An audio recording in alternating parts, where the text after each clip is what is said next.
James Bridger died for the first time in a hospital bed. Heart attack. Massive. The kind that kills 70% of people before they reach the ER. James made it to the hospital. Barely. His wife drove 90 miles per hour through downtown Chicago traffic. Ran 3 red lights. Got him to Northwestern Memorial with maybe 2 minutes to spare. The doctors worked fast. Defibrillator. 4. Medications. But James's heart stopped anyway. Flatline. No pulse. Clinically dead. 4:43 seconds, James Bridger was gone.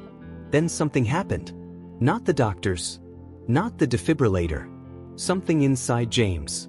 Some survival mechanism buried so deep he didn't know it existed until that moment. His heart restarted on its own. Not a flutter. Not a weak beat. Full rhythm. Steady. Like someone had flipped a switch and turned him back on. The doctors were stunned. They'd been about to call it. Were literally preparing to tell his wife that he hadn't made it. Instead, James opened his eyes. "What happened?" he asked. The cardiologist couldn't explain it. "Your heart stopped. Completely. For over 40 seconds. Then it just started again. On its own. I've never seen anything like it." They ran tests. Dozens of them. Looking for pacemaker malfunction, for electrical anomalies, for anything that would explain spontaneous cardiac restart. Everything came back normal. Better than normal. James's heart was perfect. No damage from the infarction. No scar tissue. No sign that he'd even had a heart attack. Like his body had reset itself.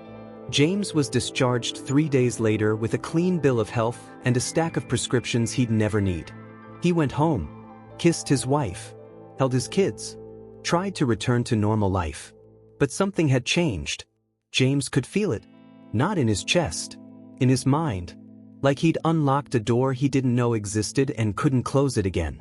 He was in his office 2 weeks later when it happened again. His heart stopped.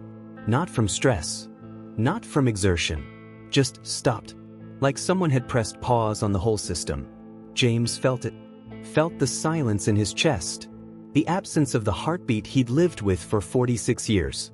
The world went quiet. His vision narrowed. His body went cold. He was dying. But he wasn't afraid. Because he could feel the mechanism. The switch. The same thing that had restarted his heart in the hospital. And he could control it. James focused. Willed his heart to start. It obeyed. 1 beat. Then another. Then rhythm. Full function restored in less than 5 seconds. James sat at his desk, breathing hard, his hands shaking. He just stopped his own heart. And restarted it. On command. Over the next month, James tested it carefully. He learned the rules fast. He could stop his heart voluntarily.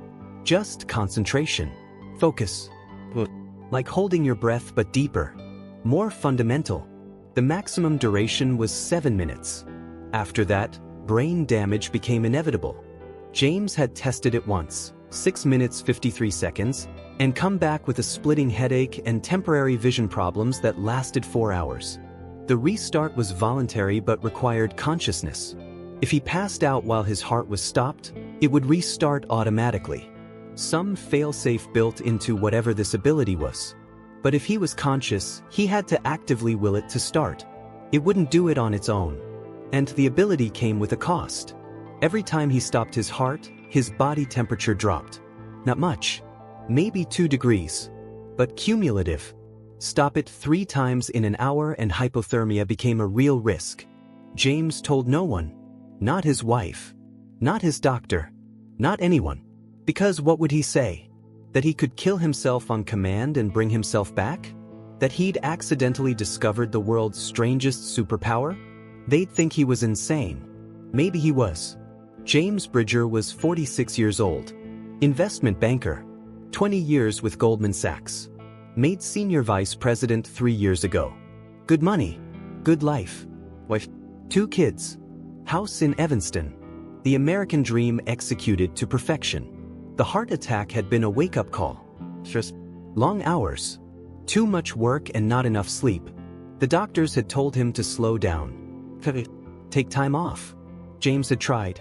For about 3 weeks. Then the markets got volatile and his clients started calling, and he was back to 70-hour weeks without meaning to be. The ability should have scared him, should have made him more cautious. Instead, it made him curious, because James realized something the doctors hadn't. When his heart stopped, certain things became possible. The first time he used it deliberately was during a negotiation. Big deal. Merger between two pharmaceutical companies. James was representing the buyer. The seller's team was playing hardball. Wouldn't come down on price. Wouldn't budge on terms. The lead negotiator, a man named Paul Chen, was good. Professional. Unreadable.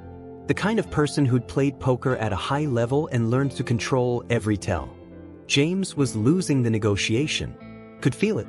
They were going to walk away and the deal would collapse. Then he had an idea.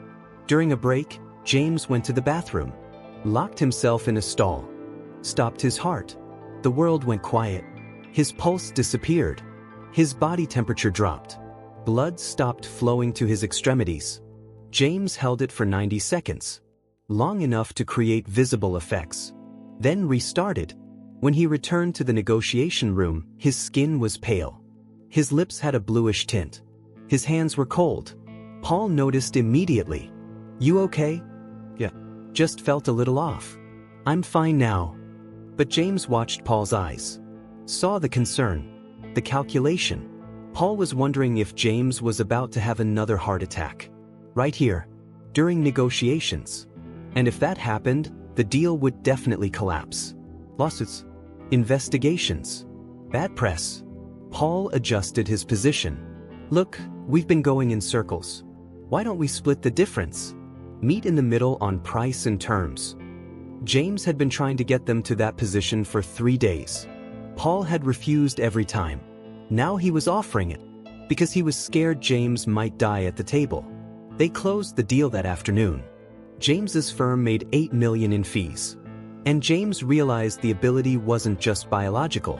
It was tactical. He used it 6 more times over the next 3 months. Always carefully. Always in private first. Creating visible symptoms, pale skin, cold hands, shortness of breath, then returning to meetings looking like he'd barely avoided a medical emergency. People treated him differently when they thought he might die. More accommodating. More willing to compromise. Nobody wanted to be the person who'd stressed out a heart attack survivor into another infarction. James's success rate went up. His deals closed faster. His commissions increased. He told himself it was just psychology. Just using the tools he had available. No different than any other negotiation tactic. He was lying. The truth was simpler. He was manipulating people by faking medical distress. Creating sympathy through deception. And it was working. His wife noticed the change. "You're different," Sarah said one night. They were in bed. The kids were asleep. Just the 2 of them and the quiet house. "Different how?" "I don't know. Distant. Like you're not fully here." James wanted to tell her. Wanted to explain about the ability. About how it felt to stop your own heart and know you could bring it back. About how it changed the way you saw everything. Instead he said, "Work's been stressful. I'm fine." "You always say that." "Because it's always true." Sarah was quiet for a moment. Then, "You scared me. When you had the heart attack. I thought I was going to lose you. But you didn't." "I know. But for 43 seconds, you were gone. And I had to sit in that waiting room not knowing if you were coming back. That doesn't just go away." James pulled her close. "I'm here. I'm not going anywhere." He meant it. But even as he said it, he felt the familiar sensation in his chest. The awareness of his heartbeat. The knowledge that he could stop it anytime he wanted. The power over his own mortality. It was intoxicating. 6 months after the heart attack, James got a visit at his office. 2 men. Suits. Federal badges. FBI. "Mr. Bridger. I'm Agent Wilson. This is Agent Reeves. We'd like to ask you some questions." James's stomach dropped. They knew. Somehow they knew. About the ability. About the negotiations. About everything. Questions about what? About your recovery. After your heart attack. Your doctors filed some unusual reports. We're following up on potential medical anomalies. James relaxed slightly. Not legal trouble. Medical interest. I'm fine. Fully recovered. The doctors cleared me. We know. That's what's unusual. Complete cardiac arrest for over 40 seconds. No damage. No complications. Then spontaneous restart. We've only seen that kind of recovery in a handful of cases. So, Wilson leaned forward. So we think you might have a minimal expression. An ability that manifests under extreme conditions. We're building a program. Close call unit. People like you. People who can do things normal people can't. I can't do anything special. Can't you? Wilson slid a folder across the desk. Inside were medical reports.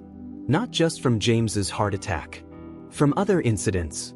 People who'd survived impossible cardiac events. Who'd restarted their own hearts.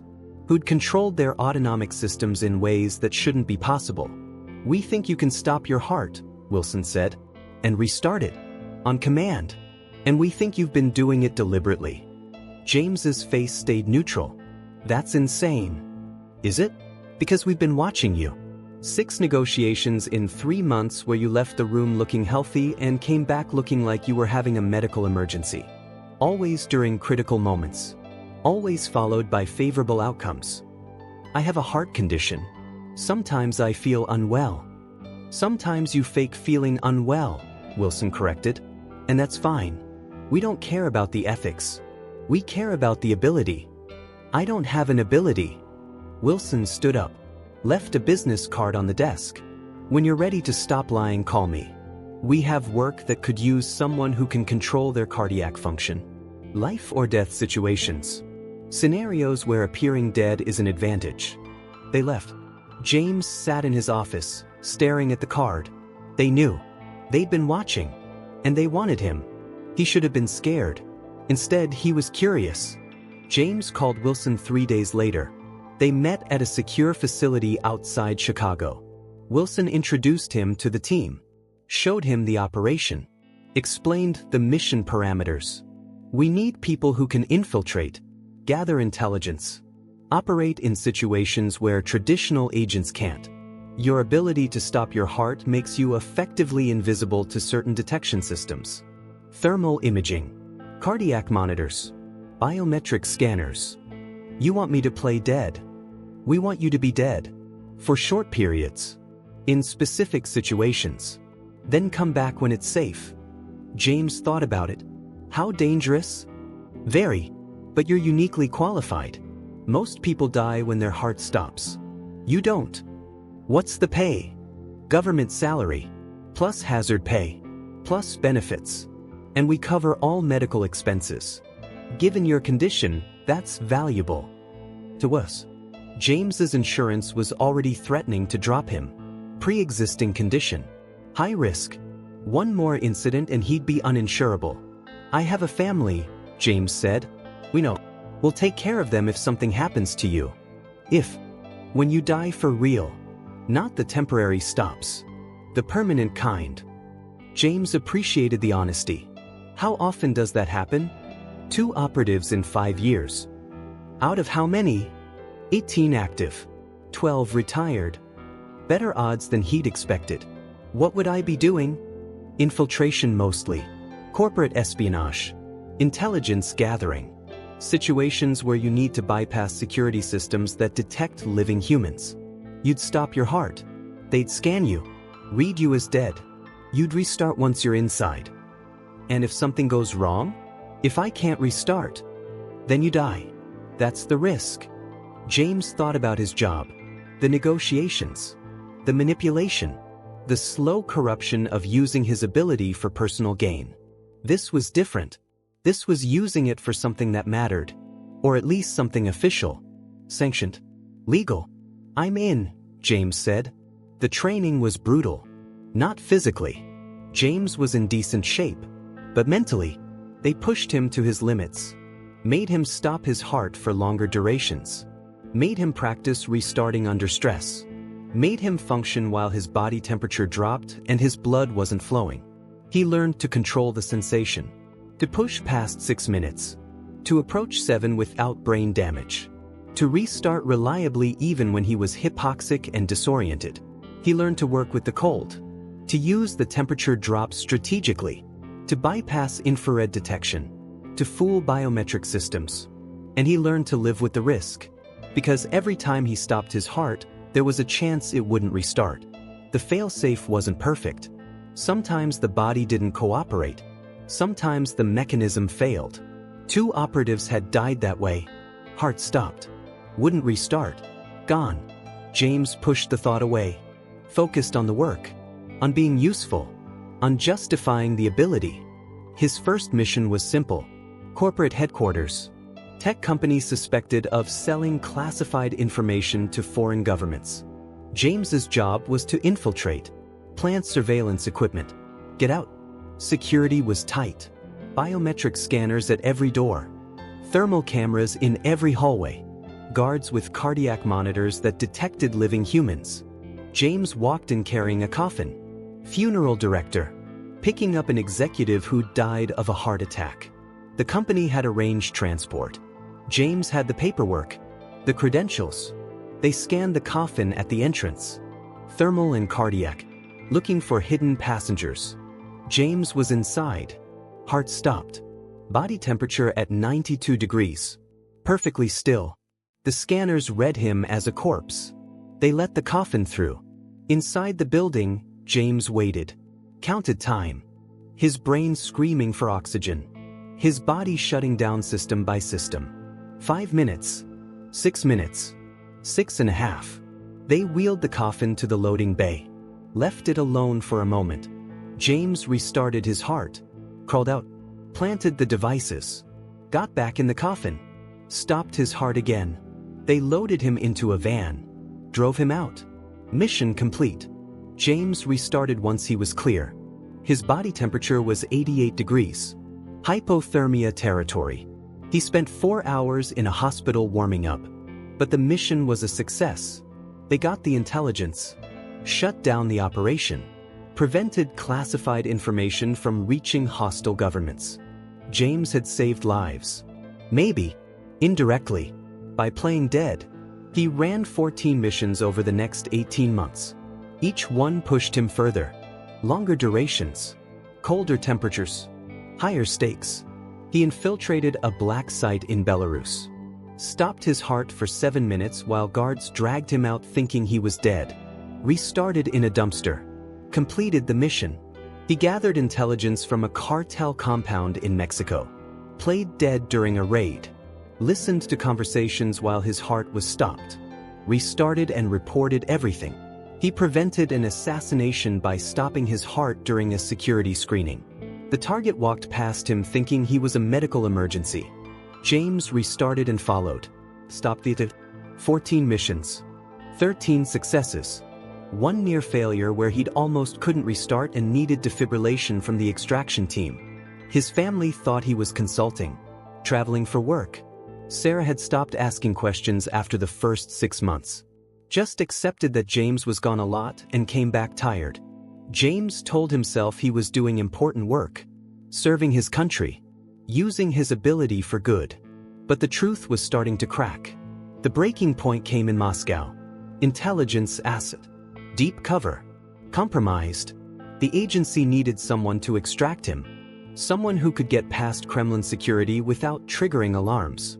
James was the obvious choice. He went in as part of a diplomatic detail. Medical emergency. Heart attack victim being transported to the embassy. Standard protocol. But Russian intelligence was watching. They knew someone was coming. Didn't know who. Didn't know how. They scanned everyone, including the medical transport. James was in the ambulance. Heart stopped. Temperature at 90 degrees. The scanners read him as dead. Cardiac flatline. No threat. They let the ambulance through. Inside, James waited. Longer than he'd ever waited before. 7 minutes. The edge of safety. His brain screaming. Consciousness fading. Then something went wrong. The extraction point was compromised. Russian operatives waiting. The embassy staff panicked. Diverted to a secondary location. James was still in the ambulance. Heart stopped. Temperature dropping below 88. Hypothermia setting in hard. 8 minutes. Past the safe zone. Brain damage likely. But still conscious. Barely. He tried to restart. Willed it. Nothing. The mechanism wasn't responding. His body too cold. Too oxygen deprived. The failsafe trying to engage but unable to overcome the physical damage. James was dying for real. He'd pushed too far. Stayed dead too long. And now he couldn't come back. The extraction team found him 9 minutes after his heart had stopped. No pulse. No breathing. Body temperature 86 degrees. Clinically dead. They hit him with a defibrillator. Twice. 3 times. Nothing. Chest compressions. Manual ventilation. Warming blankets. On the 4th shock, his heart restarted. James gasped. His vision swam. His whole body felt wrong. Distant. Like he was operating it remotely. Ters, can you hear me? The medic. American. Panicked. Yeah. Jesus Christ. You've been dead for 9 minutes. We need to get you to a hospital. The asset. We got him. He's safe. Now we need to get you out. They evacuated James through the embassy. Flew him to Germany. Put him in a military hospital for 3 days. The neurologist was blunt. You've got brain damage. Minor but permanent. Cognitive function is impaired. Memory issues. Processing delays. You're lucky to be alive. James didn't feel lucky. He felt broken. He died. Really died. And come back wrong. The agency retired him 2 weeks later. Full benefits. Medical coverage. Pension. They took care of him like Wilson had promised. But James wasn't the same. The brain damage wasn't severe. Just enough to notice. He'd forget words mid-sentence. Take longer to process information. Get confused easily. His wife noticed immediately. What happened to you? Mission went wrong. I was without oxygen too long. There's some damage. How much damage? They're not sure yet. Could be permanent. Sarah was quiet for a long time. Then she said, I knew something was wrong. You've been different for months. Distant. Like you were somewhere else. Now I know why. You were dying. Over and over. For a job. I was helping people. You were killing yourself in slow motion. And I had to watch you fade without knowing why. James wanted to argue. Wanted to defend his choices. Wanted to say it mattered. But he couldn't. Because she was right. 2 years after Moscow, James sits in his house in Evanston. He's 48 now. Retired from both banking and intelligence work. The brain damage stabilized but didn't improve. He functions. Gets by. But he's not the same person he was before. He can still stop his heart. The ability didn't fade. He tests it sometimes. Just to make sure. Stops it for 30 seconds. Restarts. Confirms the mechanism still works. But he doesn't use it anymore. Because he learned the truth that all the close call operatives learn eventually. Just because you can survive something doesn't mean you should. Just because you can control your body doesn't mean you should push it to extremes. Just because you can die and come back doesn't mean you should keep dying. Sarah's still with him. The kids are in college. Life goes on. Slower than before. Quieter. But present. James thinks about the 14 missions sometimes. About the lives he saved. About the intelligence he gathered. About whether it was worth the cost. Most days he's not sure. Some days he knows it wasn't. Because the ability gave him control over death. Made him useful. Made him valuable. But it also made him reckless. Made him believe he was invincible when he was just delaying the inevitable. He could make his heart stop without dying. But every time he did, he lost a little bit of himself. And by the time he realized that, it was too late. The damage was done. The person he'd been was gone. And the person he'd become was just a man with a broken brain who could stop his heart on command. He saved lives. Maybe dozens. Maybe more. But he couldn't save himself from the slow erosion of playing dead for a living. James Bridger can make his heart stop without dying. He just wishes he'd learned that without dying doesn't mean without cost. Some abilities save you. Some destroy you slowly. His did both. And now he sits in his quiet house, his heart beating steadily, knowing he could stop it anytime he wants. But choosing not to. Because he's already died enough times for one lifetime.